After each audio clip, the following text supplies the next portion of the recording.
करते हैं आप सभी का संवाद जनता की राय में। मैं नितिन गौतम आज आपको लेकर आया हूँ सहारनपुर में, जहां आज हमारे पास इकट्ठे हुए हैं भारतीय मानव अधिकार संगठन के पदाधिकारी। मेरा नाम डॉक्टर मधु है और मैं भारतीय मानवाधिकार सुरक्षा संगठन के जिला उपाध्यक्ष हूँ। और हमारा जो संगठन है वो महिलाओं के प्रति समाज सेवा का कार्य करता है, महिलाओं को कानूनी सलाह देने का कार्य करता है। जो हम निःशुल्क सलाह देते हैं, जो महिलाएं अपने अधिकारों से वंचित हैं उनको हम उनके अधिकारों को के प्रति जागरूक करते हैं और अपने सारे ही मानव अधिकार से संबंधित सारे सलाहें उनको निःशुल्क प्रदान करते हैं। मधु जी, जो आपका ये संगठन कार्य कर रहा है समाज में, अक्सर देखा जा रहा है कि महिलाओं को उत्पीड़न बहुत ज्यादा हो रहा है। अभी दिल्ली में भी एक हुआ है केस के, एक साक्षी लड़की थी, नाबालिग लड़की थी, कई बार उसे चाकू घोंप के मार दिया गया। तो आपका संगठन इस तरह की गतिविधि हमारे जिले में ना हो, आपके आसपास के शहर में ना हो, तो इसके लिए आप क्या कड़े कदम उठा सकते? इसके लिए हम लोग हम सभी पेशे से, मैं टीचर हूँ, मैडम एडवोकेट है और सभी जितने प्रोफेशन से उनसे जुड़े हुए हैं। तो सबसे पहले तो हम लोग बच्चियों को, जो नाबालिग बच्चियां हैं या स्कूल वाली बच्चियां हैं, उनको अवेयर करने का काम हम लोग कर रहे हैं। उनको अवेयर करना है कि जो आप मतलब वो उस रास्ते पे ना जाए जो उन्हें भटकाव का रास्ता देता है। मैडम, आपको क्या लगता है ये बच्चों के बीच में शिक्षा का अभाव है, या उनकी परवरिश इस तरह से नहीं हो पा रही है घर वालों के प्रति या समाज के प्रति या लोगों के प्रति, कि जो उन्हें सिखाया जाए कि हम क्या कर रहे हैं और भविष्य हमारा क्या हो सकता है? क्या लगता है आपको? नहीं, उन्हें अवेयर करने की बहुत ज़्यादा ज़रूरत है। छोटी बच्चियों को, बड़ी बच्चियों को, बच्चियाँ कोई भी हो, उन्हें अवेयर करने की ज़रूरत है और उन्हें थोड़े संस्कार जो देखिएगा, टेक्नोलॉजी के टाइम में हम वो चीज़ें नहीं कर सकते हैं कि बच्चों को उन सब चीज़ों से दूर कर दें। अगर हम आज के टाइम में टेक्नोलॉजी से दूर कर देंगे तो पिछड़ जाएँगे। टेक्नोलॉजी के साथ-साथ हमें उन्हें पारिवारिक संस्कार देने भी ज़रूरी है। अगर हम देखें, जॉइंट फैमिली इसमें बहुत बड़ा रोल निभाती थी अब टूट रही है, न्यूक्लियर फैमिली की तरफ हम लोग बढ़ रहे हैं, तो हमें उन्हें संस्कार देने होंगे। अभी कुछ साल पहले एक राजनीतिक नेता थे, उनका नाम नहीं लूंगा मैं, उन्होंने कुछ इस तरह की कमेंट की थी कि जो वस्त्र महिलाएं पहन रही हैं, लड़कियां पहन रही हैं, ये गलत है। इसमें आपकी क्या राय है?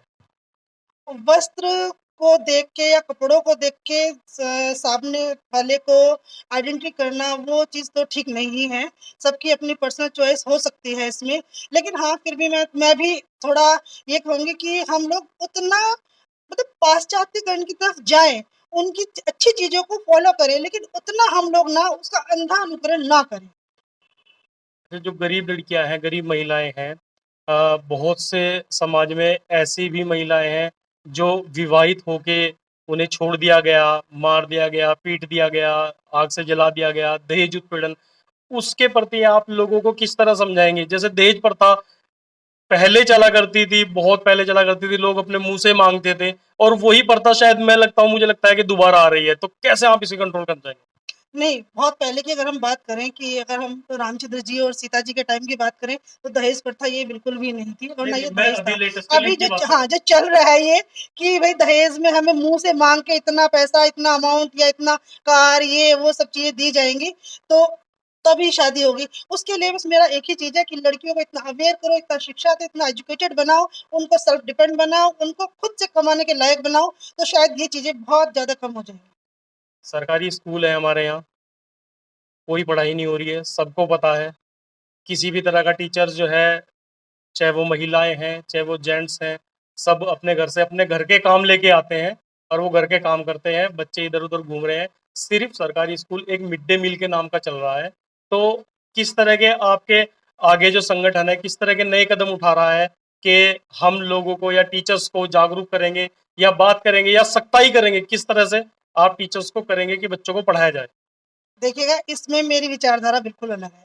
मैं खुद एक गवर्नमेंट टीचर हूँ और ऐसा बिल्कुल भी नहीं है कि गवर्नमेंट स्कूल में पढ़ाई नहीं हो रही है। आज गवर्नमेंट स्कूल का टीचर बहुत मेहनत कर रहा है, अवेयर कर रहा है, गार्जियंस को अवेयर कर रहा है। यहाँ मैं आपके माध्यम से गार्जियंस को भी अपील करूँगी कि वो अपने बच्चों को स्कूल भेजें। यहाँ एक जो कम्युनिकेशन गैप हम कह सकते हैं, गार्जियन से जो हमारा बात नहीं हो पाती है, उसमें थोड़ा है कि वो बच्चों को नहीं भेज पाते स्कूल। और ऐसा बिल्कुल भी नहीं है कि गवर्नमेंट टीचर काम नहीं कर रहा है, गवर्नमेंट टीचर बहुत काम कर रहा है। बस इसको और ज़्यादा, जैसा आप मुझे पूछ रहे हैं, तो मैं चाहूँगी सारे गार्जियन, आप देखते हैं कि प्राइवेट स्कूल में बच्चे पढ़ते हैं, है ना? एक दिन छुट्टी अगर बच्चा करता है, तो गार्जियन भी परेशान होगा, वहाँ से फ़ोन भी आएगा, आपका मैसेज भी आएगा कि स्टूडेंट स्कूल नहीं आया है। गवर्नमेंट स्कूल में ये चीज़ें थोड़ी अभी कम है। जब ये सब चीज़ें हो जाएगी ना, इसका कारण? कारण इसका है देखिएगा, आप अगर मैं साफ-साफ बोलूँ कि गार्जियंस कम अवेयर है और गार्जियन अवेयर कम है, बस यही मैं कहना चाहूँगी। मैडम अवेयर हो जैसे जाएँगे। अगर आपने प्राइवेट स्कूल्स की बात की है, मैं अगर प्राइवेट स्कूल की बात करूँ तो प्राइवेट स्कूल में क्या है कि टीचर्स फ़ोन भी कर रहे हैं, बाकायदा डायरी में लिख के भेज रहे हैं, बच्चों को बता रहे हैं और जिनकी शायद मुझे लगता है उतनी आमदनी भी नहीं है लोगों की, वो कोशिश कर रहे हैं कि हम प्राइवेट की तरफ अपने बच्चों को भेजें। ऐसा क्यों हो रहा है? सरकारी स्कूल क्यों छोड़ रहे हैं बच्चे? ये अवेयरनेस की ही कमी है। मैं भी बता रही हूँ ना आपको, मैं फ़ोन भी करती हूँ, मैं जितना संभव हो मीटिंग भी अरेंज करती हूँ, हर तरह से। और मैं आपको आपके माध्यम से बता दूँ कि हमारा खुद का राजकीय आश्रम पद्धति विद्यालय है, गवर्नमेंट स्कूल है प्रॉपर, और हम सारी सुविधाएँ वहाँ निःशुल्क देते हैं। तो कृपया आप अच्छे से इसको वायरल कीजिएगा और बहुत सारे स्टूडेंट हमारे आए, हम उनको खाना, कपड़ा गवर्नमेंट पूरा निःशुल्क देती है। छात्रावास, आवासीय व्यवस्था है, कंप्यूटर लैब है, टैब लैब है, अच्छी लाइब्रेरी है, बहुत अच्छे रूम्स हैं बच्चों के रहने के लिए, सोलर पैनल लगा हुआ है, इन्वर्टर्स लगे हुए हैं, किसी तरह की कोई ऐसी चीज़ नहीं है कि बच्चों को अच्छी शिक्षा ना दे पाए। मेरे खुद के स्कूल का रिज़ल्ट पिछले 4 सालों से बहुत बढ़िया, सीबीएसई से हम लोग एफिलिएटेड हो गए हैं। अभी पिछले साल 92.2% रहा था, 92.6% हमारा रिज़ल्ट रहा है। अभी भी पूरे उत्तर प्रदेश एटीएस मतलब राजकीय आश्रम पद्धति विद्यालयों में टॉप लिस्ट में हमारा स्कूल है। तो ऐसे स्कूल्स भी यहाँ पे हैं। मैं तो चाहती हूँ कि भारतीय मानव अधिकार सुरक्षा संगठन की तरफ से मैं अपील करती हूँ कि जो आप सभी से कि कृपया हमारे विद्यालय के बारे में बताइएगा कि जितने गरीब बच्चे हैं, जो अच्छी एजुकेशन अफोर्ड नहीं कर रहे हैं पैसे के कारण, वो कृपया हमारे विद्यालय में आए। हम उनको अच्छी निःशुल्क शिक्षा भी देंगे और हर फैसिलिटीज़ गवर्नमेंट ने उपलब्ध कराई हुई है। बस अवेयरनेस की कमी है। इसी संगठन के महिला मोर्चा शाखा से जो जिलाध्यक्ष आरती चौहान जी हैं, उनसे एक पीड़ित महिला ने दहेज को लेके या इनके घर में जिस तरह की भी प्रॉब्लम है उसको लेके मदद मांगी है। आरती चौहान जी, किस तरह की इनके साथ क्या मामला है जो आपके संज्ञान में आया और किस तरह की आप इनकी मदद कर रहे हैं? जी मैम बताएंगे। मेरा नाम दीप है और मैं संध्या मैडम के थ्रू इनसे जुड़ी हूँ। मैं जब मुझे पता चला कि यहाँ पर ऐसी संस्था है भारतीय मानवाधिकार सुरक्षा संगठन, मुझे इस बारे में कुछ नहीं पता था। मैं अकेले ही अपना सब कुछ सर्वाइव कर रही थी। पर जब मुझे पता चला कि ऐसे आरती जी हैं, आरती जी ऐसे महिलाओं की मदद करती हैं, तो मैं उनसे मिली। उन्होंने मेरी मदद करी है। 101% ये लोग महिलाओं की मदद करते हैं। मैं बहुत ज़्यादा परेशान थी। मेरा एक केस चल रहा है कोर्ट में ही। मैं परेशान थी। मेरे पति ने हमारा क्या था, हम लोगों का हुआ था प्रेम विवाह हुआ था। मैं प्रेम विवाह के खिलाफ नहीं हूँ, पर सारे थे उसमें, हमारी सारी दोनों की फैमिलीज थी, बहुत अच्छे से सब कुछ हुआ था। बट लेकिन इसके लिए अब हमारे बीच मनमुटाव हुआ, जो जो भी हुआ है। मेरा बच्चा मेरे ससुराल वालों ने मुझसे दूर किया है। सारी चीजें हुई तो हस्बैंड वाइफ के बीच में, पर लेकिन फिर फैमिलीज भी अलग अलग हो जाती हैं। उसके लिए ये मेरी हेल्प कर रहे हैं, कोर्ट में मेरे साथ खड़े रहते हैं। मेरी फैमिली मेरा साथ नहीं देती है, ये मेरी फैमिली बन के मेरे साथ खड़े रहते हैं। तो मैं इनका बहुत बहुत थैंक यू करना चाहूंगी और ऐसी लड़कियों को बताना चाहूंगी कि वो भी आरती जी से मिले आकर, और वो 101% हेल्प करते हैं ऐसी महिलाओं की। मैडम, जिस तरह की आपने बताया कि आपका एक केस चल रहा है, तो क्या कारण रहे हैं, जो थोड़ा-सा मैं पूछना चाहूँगा? अगर आपको सही लगे तो क्या कारण रहे हैं कि प्रेम विवाह होने के बावजूद भी आपके सामने इस तरह की स्थिति आई है? और किस तरह से आप इस संगठन से और कोर्ट से मदद चाहते हैं जो आपकी हेल्प हो सके? क्या चाहते हैं?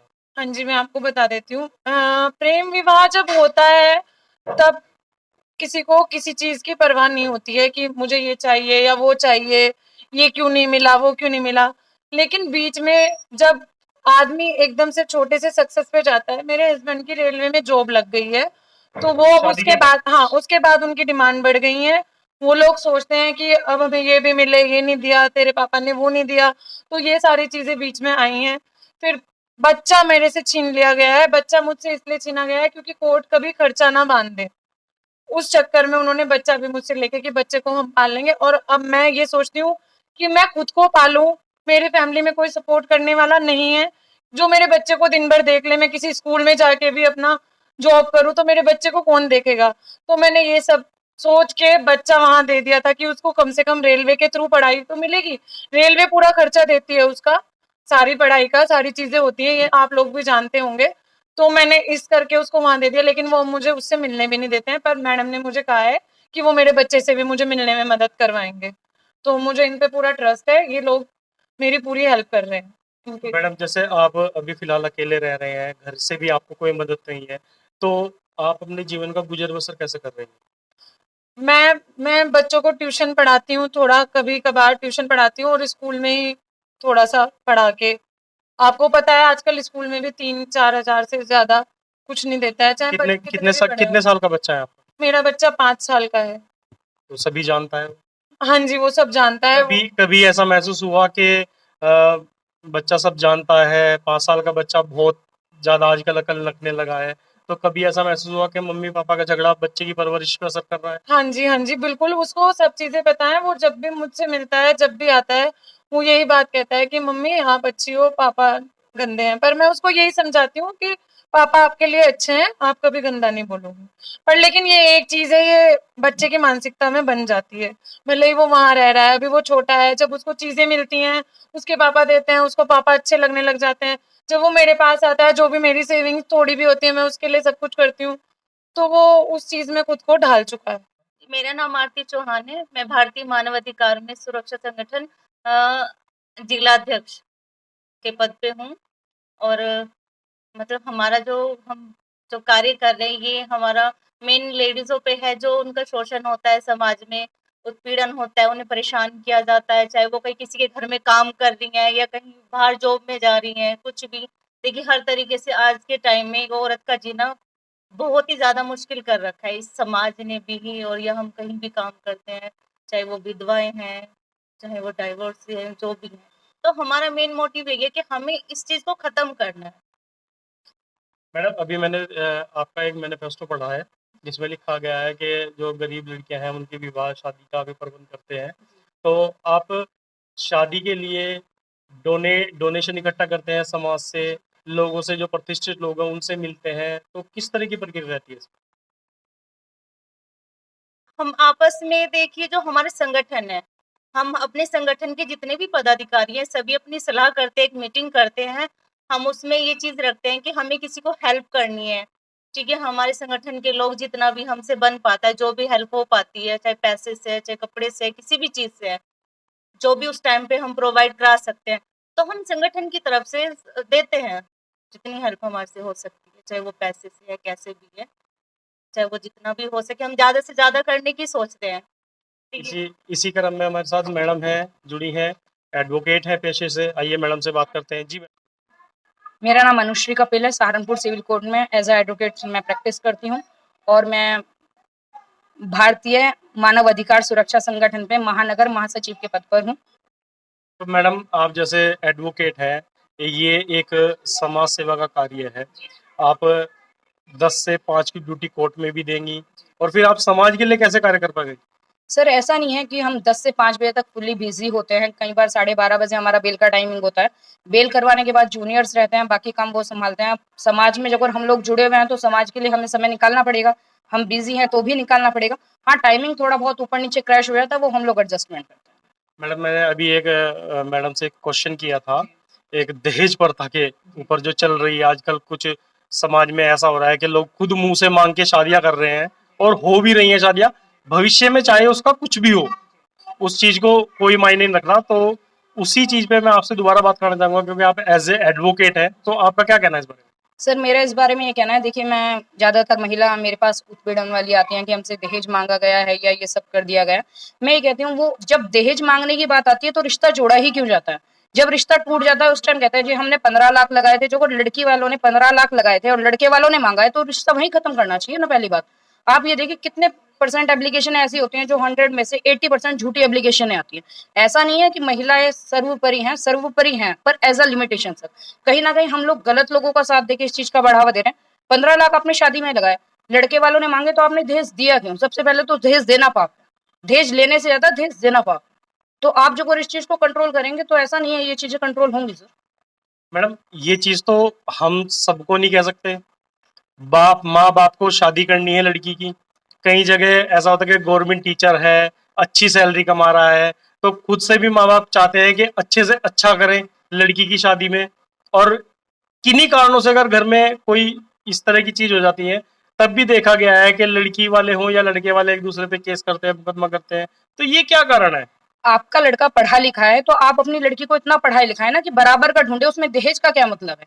जब हमारा देश इतना आजाद हो चुका है, इतने उच्च विचार हो चुके हैं, लड़का लड़की कॉन्वेंट में पढ़ते हैं, आप साथ जाते हैं, आजकल इतना एडवांस जमाना हो गया, तो दहेज की प्रथा क्यों है? आप जो अगर इस चीज को कंट्रोल करेंगे तो ऐसा नहीं है, कंट्रोल नहीं होगी। लड़का पुलिस में है जी, 15 लाख की शादी करनी है, क्यों करनी है? लड़की पुलिस वाली है, बराबर की पढ़ी लिखी है, क्यों 15 लाख की शादी करनी है भाई?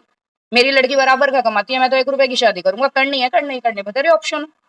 हर फील्ड के अंदर ऑप्शन है। या तो आपकी लड़की में कोई कमी है जो आप उसको दहेज दे रहे हैं, और जो माँ बाप ने ये चलन चलाया हुआ है कि मैंने लड़की को इतना दहेज दिया, उसकी रेस में क्या होता है, गरीब आदमी भी पिसता है। वो नहीं है, वो कर्जा लेता है, वो दूसरों से मांगता है, संस्था में मांगता है। क्या क्यों जरूरत पड़ती है? आप लड़की को पढ़ाएं लिखाएं, काबिल बनाए, वो खुद इतनी काबिल है कि अपना दहेज की जरूरत नहीं है। पढ़ी लिखी लड़की अपने आप में दहेज है। अच्छा मैडम, आप कोर्ट में हैं, कोर्ट जी। से रिलेटेड कुछ क्वेश्चन अगर हो जाए आपसे। बिल्कुल सर, बिल्कुल। हमारा जो कोर्ट है, जी। ऐसा क्यों लगता है लोगों को कि बहुत ढीला चल रहा है, बहुत धीरे चल रहा है, तारीख मिल रही है, किसी का कोई निवारण नहीं हो रहा है। कई बार ऐसा होता है कि हम एफआईआर दर्ज करने जाते हैं तो पुलिस वाले भी एफआईआर दर्ज नहीं करते। तो ये क्या है? ये लोगों में शिक्षा का अभाव है, या अपनी जिम्मेदारियां नहीं पता, या अपने अधिकार नहीं पता, क्या चीज है? सर, मैं ये कहूंगी आज लोगों को अधिकार नहीं पता। ऐसा नहीं है कि हमें थाने जाके मुकदमा दर्ज करवाना है। मुख्यमंत्री पोर्टल पे जाएं आप, हर एक के हाथ में ये मोबाइल दे रखा है, इसके अंदर सारी फैसिलिटीज है। लोगों को सब पता है ये कैसे चलता है, कैसे नहीं चलता। आजकल 5 साल के बच्चों को सब पता है कहाँ से वीडियो खुलती है। तो ऐसा नहीं है कि अवेयरनेस की कमी है या कुछ है, लोग बाग बस यूज नहीं करना जानते थोड़ा सा। और एफआईआर लॉन्च ना होने का मतलब भी ये है, कई बार झूठी एफआईआर हो जाती है, उसका बाद में भुगतान करना पड़ता है। तो पुलिस पहले अपने स्तर से जांच करती है, उसके बाद एफआईआर लॉन्च भी होती है। ऐसा नहीं होता। आप क्राइम रेट देखिए, 700-800 पहुंचते हैं जो हमारे यहाँ बड़े थाने। क्राइम होता है तभी तो वहां दर्ज होता है, जो दर्ज ही नहीं होता तो क्राइम कैसे बढ़ेगा वहां पे? वो जो एक आंकड़ा आता है कि 765 केस हुए साल भर में एक थाने के अंदर, रिपोर्ट दर्ज हुई तभी तो वो आंकड़े है सामने, बनाते ही नहीं। ये कोर्ट का क्या मामला है? कोर्ट इतना धीरे कार्य क्यों करता है? सर, आप ये लगाइए, हमारे यहाँ जो जज हैं वो कितने कमी के अंदर हैं। पहली बात, हमारे यहाँ जो जजों की कमी है वो हमें फेस करनी पड़ती है। दूसरी, कभी कहीं हड़ताल हो जाती है, कभी कहीं हड़ताल हो जाती है। ये प्रॉब्लम सब वकीलों को फेस करनी पड़ती है, जिसके साथ क्लाइंट भी फेस करता है। जो अगर ये चीजें कम हो जाएंगी तो ऐसा नहीं है, बहुत सारी चीजें हम रिकवर कर। तो इसी में जैसे जो महिलाएं हैं, जो काफ़ी सारी महिलाएं ऐसी हैं कि उन्हें अपनी, महिलाओं की बात नहीं करूंगा मैं, खासकर जो कम एजिड लड़कियां हैं, हम उनकी बात करेंगे। वो अपने जो भविष्य है उससे डगमग हो रही हैं, सही से घर में अपना माँ बाप को अपनी दिक्कतें नहीं बता पा रही हैं, जिनके कारण से बहुत सारे हादसे भी होते हैं। अच्छा, पढ़ाई का भी बर्डन माँ बाप कभी कभी बच्चों पे इतना दे रहे हैं कि बच्चे आत्महत्या तक करने के लिए मजबूर हो जाते हैं। तो इस तरह आपका संगठन किस तरह कार्य करेगा इनके बीच में, कि आप इन्हें समझाएं कि क्या हो सकता है आगे भविष्य में, आप किस तरह के कार्य करेंगे? सर, अभी मैं कल ही इस बारे में टॉपिक पे एक बात चल रही थी, कहीं हम बैठे हुए थे। इसकी सबसे बड़ी वीकनेस जो वो यह है कि आप ये देखिए, 8 साल से और 15 साल तक के बच्चों के साथ दुष्कर्म होते हैं। उसका मेन रीजन ये है कि वो आजकल जो अपनी फैमिली के अंदर इतने फ्रेंडली नहीं है, जो एक फ्रेंडली माहौल चाहिए। इस मोबाइल के कारण कुछ फायदे हैं तो कुछ नुकसान भी हैं। घर की बातें दूसरों को बताना, मम्मी ने कुछ कह दिया वो डांटना। आजकल की 15-16 साल की बच्चियां उल्टा माँ पे हाथ उठाती है, उनको रोका जाता है। तो वो एक तरह से आप कह सकते हैं उनमें अवेयरनेस की कमी है। माँ बाप उसको वो प्रोटेक्शन नहीं दे पा रहे हैं, इतना फ्रेंकली नहीं हो पा रहे हैं। साइंस भी मेरे ख्याल में एक समझाना चाहिए। जैसे हम लोग एक संगठन के अंदर जुड़े हुए हैं, तो मैं चाहती हूँ कि जो स्कूल हैं इस तरह के, हम उसमें जाके महीने में एक क्लास लें और बताएं कि जो अगर आप किसी के साथ इस तरह से जा रहे हैं तो उसके क्या क्या नुकसान आपको हो सकते हैं, और भविष्य में आपको उसका क्या भुगतान करना पड़ेगा। अच्छा, कई बार जैसे आपने अभी एक मोबाइल डिजिटल दुनिया की बात की है, मोबाइल में कई जगह देखा गया है कि बहुत से बच्चे, मैं जिले सहारनपुर की भी अगर बात करूं, बहुत सी लड़कियां ऐसी हैं कि अश्लील वस्त्र पहने हुए हैं, हालांकि मम्मी भी साथ में है, वो भी वीडियो बना रही हैं। तो ये क्या सही मैसेज है? मैं आपको बता दूं सर, वस्त्र का बहुत इम्पैक्ट पड़ता है। सपोज मैंने भी जींस पहनी हुई है और मैंने भी टी शर्ट पहनी हुई है, अब ये यहाँ से कटी हो तो रास्ते में 4 लोग हमें देखेंगे। अभी हम इतने एडवांस लेवल पे नहीं पहुंचे हैं कि हम उस लेवल पे चले जाएं। आज भी हमारे यहाँ भारतीय संस्कृति जिंदा है। हमारे घर में आज भी पूजा पाठ होती है, आप देखेंगे सभी अपने परिवार के साथ खाना भी एक साथ खाते हैं, सब एक साथ जाते हैं। अभी हम लोग फॉरेन कल्चर में इतना ज़्यादा नहीं जा पाए हैं, और जहाँ फॉरेन कल्चर आ जाएगा ये चीज़ें कॉमन हो जाएँगी। आप वहाँ देखिए लिव इन में रहना कॉमन है। हमारे यहाँ कोई लिव इन में रह ले तो एकदम हल्ला मच जाएगा, आज ये लिव इन में रह रहा है, बिना शादीशुदा रह रहे हैं। तो इन चीज़ों को भी फेस भारतीय करना। मानव अधिकार सुरक्षा संगठन के पदाधिकारियों के साथ आज हमने इनके विचार लिए। तो किसी भी तरह की महिलाओं को या उनके घर में महिलाओं से जुड़ी हुई किसी भी तरह की कोई प्रॉब्लम हो तो नीचे दिए हुए नंबर पे संपर्क करें। मैं नितिन गौतम, संवाद जनता की राय।